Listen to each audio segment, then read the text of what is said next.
Dinan Fajrina mengklarifikasi beberapa berita yang saat ini tengah beredar di masyarakat.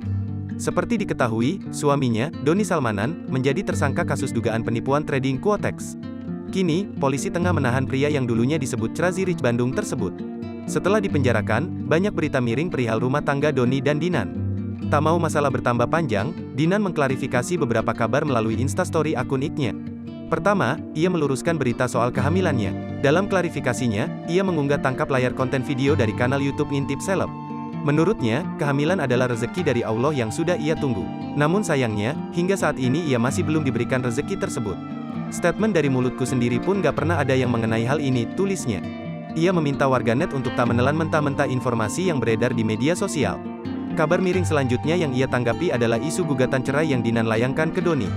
Ia secara tegas membantah kebenaran kabar tersebut. Ini bengek banget, tolong aku bacanya langsung ketawa gak berhenti-berhenti, tulisnya. Ia merasa pernikahan adalah hal yang sakral.